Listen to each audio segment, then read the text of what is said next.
നേർവീതി പ്രഭാഷണ പരമ്പരയിൽ സുവിശേഷകൻ കുഞ്ഞുമോൻ തോട്ടപ്പള്ളി ഇപ്പോൾ നിങ്ങളുമായി ദൈവവചനം പങ്കുവയ്ക്കുന്നു. ശ്രദ്ധിച്ചാലും.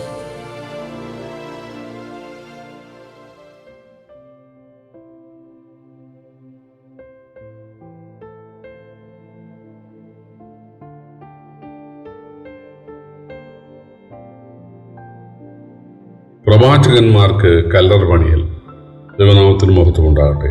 ലൂക്കോസിന്റെ സുവിശേഷം 11-ാം അധ്യായത്തിന്റെ 47 മുതൽ 51 വരെ ഞാൻ വായിക്കുന്നത് ശ്രദ്ധിച്ചാൽ, നിങ്ങൾക്ക് അയ്യോ കഷ്ടം, നിങ്ങൾ പ്രവാചകന്മാരുടെ കല്ലറകളെ പണിയുന്നു, നിങ്ങളുടെ പിതാക്കന്മാർ അവരെ കൊന്നു.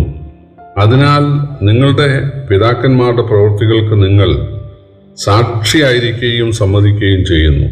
അവർ അവരെ കൊന്നു, നിങ്ങൾ അവരുടെ കല്ലറകളെ പണിയുന്നു. അതുകൊണ്ട് ദൈവത്തിൻ്റെ ജ്ഞാനവും പറയുന്നത്, ഞാൻ പ്രവാചകന്മാരെയും അപ്പോസ്തലന്മാരെയും അവരുടെ അടുക്കൽ അയക്കുന്നു.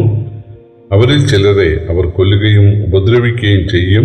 ഹാബേലിൻ്റെ രക്തം തുടങ്ങി യാഗപീഠത്തിനും ആലയത്തിനും നടുവിൽ വെച്ച് പട്ടുപോയ സക്കറിയാവിൻ്റെ രക്തം വരെ ലോകസ്ഥാപനം മുതൽ ചൊരിഞ്ഞിരിക്കുന്ന സകല പ്രവാചകന്മാരുടെയും രക്തം ഈ തലമുറയോട് ചോദിപ്പാൻ ഇടവരേണ്ടതിന് തന്നെ. അതെ, ഈ തലമുറയോട് അത് ചോദിക്കും എന്ന് ഞാൻ നിങ്ങളോട് പറയുന്നു. യഹൂദന്മാരായ ആളുകൾ, പ്രത്യേകിച്ച് പരീശന്മാരും ശാസ്ത്രിമാരുടെയും നേതൃത്വത്തിൽ പ്രവാചകന്മാരുടെ കല്ലറകളെ പുതുക്കിപ്പണിത് അതിന് കുമ്മായമടിക്കുമായിരുന്നു. അതിൻ്റെ ആവശ്യം, പ്രത്യേകിച്ച് പെരുന്നാളുകൾക്ക് നടന്നു വരുന്ന ആളുകൾ ഈ കല്ലറകളിൽ മേൽ ചവിട്ടാനിടയായാൽ അവർ അശുദ്ധരാകും എന്നാണ് ഒരു സങ്കല്പം. അപ്പോൾ തീർത്ഥാടകരായ പെരുന്നാളിനും യാഗങ്ങൾക്കുമൊക്കെ വിദൂരതയിൽ നിന്ന് നടന്നു വരുന്ന ആളുകൾ കല്ലറയിൽ ചവിട്ടി തങ്ങളെ തന്നെ അശുദ്ധരാക്കരുത്. അതാണ് ഒരു ലക്ഷ്യം. രണ്ടാമത്തെ ലക്ഷ്യം, തങ്ങളുടെ മുൻഗാമികൾ അല്ലെങ്കിൽ പിതാക്കന്മാരാണ് ഈ പ്രവാചകന്മാരെ കൊന്നത്. അതിൻ്റെ ശാപം ഈ മക്കൾക്കുണ്ട്. അത് മാറാൻ വേണ്ടി അവർ കണ്ടുപിടിച്ച ഒരു പ്രതിശാന്തിയാണ് ഈ പ്രവാചകന്മാരുടെ കല്ലറകളെ പുതുക്കിപ്പണിത് അത് കുമ്മായമടിച്ച് അത് മനോഹരമാക്കുക.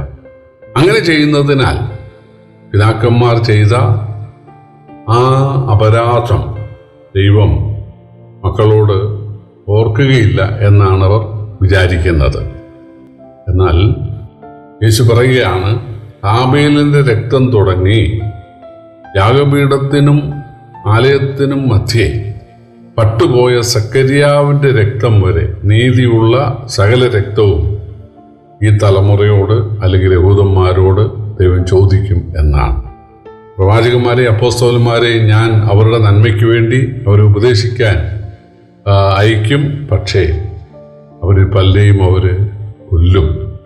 എന്നാൽ തീർച്ചയായിട്ടും ഞാൻ പ്രതികാരം ചെയ്യും എന്നാണ് ദൈവം പറഞ്ഞിട്ടുള്ളത്. യേശു അങ്ങനെ പറഞ്ഞു, യെരൂശലേമേ യെരൂശലേമേ, കോഴി തൻ്റെ കുഞ്ഞുങ്ങളെ ചിറയും കീഴിൽ ചേർക്കുമ്പോൾ നിന്റെ മക്കളെ ചേർത്തുകൊള്ളുവാൻ എനിക്ക് എത്രയോ വട്ടം മനസ്സായിരുന്നു. പ്രവാചകന്മാരെ കൊല്ലുകയും നിന്റെ അടുക്കൽ അയച്ചവരെ കല്ലെറുകയും ചെയ്തവളെ ഞാൻ നിങ്ങളെ ശിക്ഷിക്കും. കർത്താവിൻ്റെ നാമത്തിൽ വരുന്നവൻ വാഴ്ത്തപ്പെട്ടവനെന്ന് പറയുവോളും നിങ്ങൾ എന്നെ കാണുകയില്ല, ദൈവശബ്ദം ഇനി കേൾക്കുകയില്ല, നിങ്ങൾക്കൊരു ആശ്വാസവും അനുഗ്രഹവും ഉണ്ടാകുകയില്ല എന്നാണ് യേശു പറഞ്ഞത്. പ്രിയപ്പെട്ടവരെ, ഹാബേലിനെ കൊന്നത് സ്വന്തം സഹോദരനാണ്, വിശ്വാസ കുടുംബത്തിലുള്ള ആൾ തന്നെയാണ്. അതുപോലെ പിന്നീട് അനേകർ കൊല്ലപ്പെട്ടത്, പ്രവാചകന്മാർ കൊല്ലപ്പെട്ടത്, അതൊക്കെ അതായത് പുറത്തുനിന്നുള്ള ആളുകളോ പുറജാതികളോ ഒന്നും ആയിരുന്നില്ല, ഈ യഹൂദന്മാർ തന്നെയായിരുന്നു.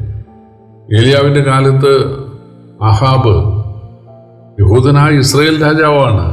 പ്രവാചകന്മാർ, അദ്ദേഹവും ഭാര്യയും കൂടെയാണ് പ്രവാചകന്മാരെ കൊന്നിരുന്നത്. പിന്നീടും പ്രവാചകന്മാരെ ഭരണാധികാരികൾ അല്ലെങ്കിൽ മത നേതാക്കളുടെ ഒത്താശയോടുകൂടെ അവർ കൊല്ലുകയായിരുന്നു. പ്രത്യേകിച്ച് തങ്ങളുടെ വ്യാഖ്യാനം അംഗീകരിക്കാത്ത ആളുകളെ അവർ കൊല്ലുകയായിരുന്നു. അവർ കൊന്നത് അത് വലിയ പുണ്യമായിട്ട് കണക്കാക്കിയാണ്. കാരണം തങ്ങളുടെ വ്യാഖ്യാനം അവർ അംഗീകരിച്ചില്ല. അതുകൊണ്ട് അവർ ദൈവദൂഷകരാണ്, അതുകൊണ്ട് അവർ പാപികളാണ്, അതുകൊണ്ട് അവരെ കല്ലെറിഞ്ഞോ വാളുകൊണ്ടോ കുരിശിച്ചോ കൊല്ലുന്നത് ദൈവത്തിന് ഇഷ്ടമാണെന്ന് വിചാരിച്ചാണ് അവർ ചെയ്തത്. പക്ഷേ യേശു പറഞ്ഞു, തീർച്ചയായിട്ടും ഈ തലമുറ അല്ലെ യഹൂദന്മാർ അതിൻ്റെ കണക്ക് കൊടുക്കേണ്ടി വരും. പ്രിയപ്പെട്ടവർ, യേശുവിൻ്റെ മരണം കഴിഞ്ഞ് അധികം താമസിയാതെ യഹൂദന്മാർ എണ്ണി അതിൻ്റെ കണക്ക് കൊടുക്കാനിടയായി. AD 70 റോമൻ സൈന്യാധിപനായ ടൈറ്റസ് വരികയും യെരുശലേം നഗരം ഇടിച്ചു തകർക്കുകയും യെരുശലേം പട്ടണം യെരുശലേം ദേവാലയം ഇടിച്ചു തകർക്കുകയും യഹൂദന്മാരുടെ സ്ത്രീകളെയും ഗർഭിണികളെയും കുഞ്ഞുങ്ങളെയും വെട്ടിക്കൊല്ലുകയും മരം കിട്ടാതാകുവോളം അവരെ കുരിശിച്ചു കൊല്ലുകയും ചെയ്തു. ആ സമയത്ത് ആരോഗ്യമുള്ള ആളുകളൊക്കെ പ്രാണരക്ഷാർത്ഥം ഓടി അടുത്ത രാജ്യങ്ങളിലേക്ക് അവർ രക്ഷപ്പെട്ടു. അതൊരു സൂചന മാത്രമാണ്, അതുകൊണ്ട് തീരുന്നില്ല. പൗലോസ് പറഞ്ഞു, ഒരിക്കൽ മരിക്കുകയും പിന്നെ ന്യായവിധിയും ദൈവമനുഷ്യർക്ക് നിയമിച്ചിരിക്കാൻ ക്രിസ്തു അങ്ങനെ തന്നെ അനേകരുടെ പാപങ്ങളെ ചുമക്കാൻ ഒരിക്കൽ പ്രത്യക്ഷനായി. ഒരിക്കൽ മരിക്കുകയും പിന്നെ ന്യായവിധിയും. അതുകൊണ്ടിപ്പോൾ എല്ലായിടത്തും എല്ലാവരും മാനസാന്തരപ്പെടുവാൻ ദൈവം മനുഷ്യരോട് കൽപ്പിക്കുന്നു. മരണവും അതിനുശേഷവും ന്യായവിധിയുമുണ്ട്. അതുകൊണ്ട് ഈ ന്യായവിധിയിൽ നിന്ന് വിടുതൽ നേടുവാൻ ആരോ പറഞ്ഞു കേട്ട എന്തെങ്കിലും കാര്യങ്ങൾ ചെയ്യുകയല്ല വേണ്ടത്. പ്രവാചകന്മാരുടെ കല്ലറയ്ക്ക് പെയിൻ്റ് അടിച്ചാൽ അതുകൊണ്ടൊന്നും പാപമോചനം ഉണ്ടാകുകയില്ല. ദൈവസന്നിധിയിൽ പാപിയാണ് എന്ന് സമ്മതിച്ച്, എനിക്ക് വേണ്ടിയാണ് കർത്താവ് ഭൂമിയിൽ വന്നത് എന്ന് സമ്മതിച്ച് യേശുവിനെ രക്ഷകനും കർത്താവുമായി സ്വീകരിച്ചാൽ ഒരൊറ്റ നിമിഷം കൊണ്ട് സകല ശാപവും മാറും. യേശു നമുക്ക് വേണ്ടി ശാപമായി. അതാണ് അതിൻ്റെ അടിസ്ഥാനം. യേശുവിനെ കൈക്കൊള്ളുമ്പോൾ ശാപം മാറുന്ന നാം അനുഗ്രഹീതരാകുകയാണ്. സ്വർഗത്തിലെ സകല ആത്മീക അനുഗ്രഹങ്ങളുടെയും ഉടമകളായിട്ട് നമ്മൾ മാറുകയാണ്. ഈ കാലത്ത് ചില ന്യൂ ജനറേഷൻ ചർച്ചുകാരൊക്കെ പഠിപ്പിക്കുന്നത് യേശുവിനെ കൈക്കൊണ്ട ആളുകൾക്ക് ശാപമുണ്ടാകും, അത് തങ്ങളാണ് ശാപമുക്തി വരുത്തുന്നത്, ശാപമുക്തിയുടെ ചില ധ്യാനങ്ങളൊക്കെ ഉണ്ട്, അതുകൊണ്ട് ഞങ്ങൾ ആ ശാപം മാറ്റിത്തരാമെന്നൊക്കെ പറയുകയാണ്. പക്ഷേ തിരുവെഴുത്ത് പറയുന്നു, യേശുവിനെ കൈക്കൊള്ളുന്ന ഒറ്റ കാരണത്താൽ, നമ്മുടെ ശാപം ചുമന്ന യേശുവിനെ കൈക്കൊള്ളുന്ന ഒറ്റ കാരണത്താൽ നമ്മുടെ ശാപം മാറുന്നു, നമ്മൾ അനുഗ്രഹീതരായിരുന്നു. ഇതാണ് വേദോത്സവം പഠിപ്പിക്കുന്ന സത്യം. അതുകൊണ്ട് നമുക്ക് വേണ്ടി ശാപമായ യേശുവിനെ സ്നേഹിക്കാൻ, കൈക്കൊള്ളാൻ, അനുസരിക്കാൻ, ആരാധിക്കാൻ ദൈവം നമ്മെ സഹായിക്കട്ടെ. കർത്താവിൻ്റെ വലിയേറെ നാമം വാഴ്ത്തപ്പെടുമാറാകട്ടെ.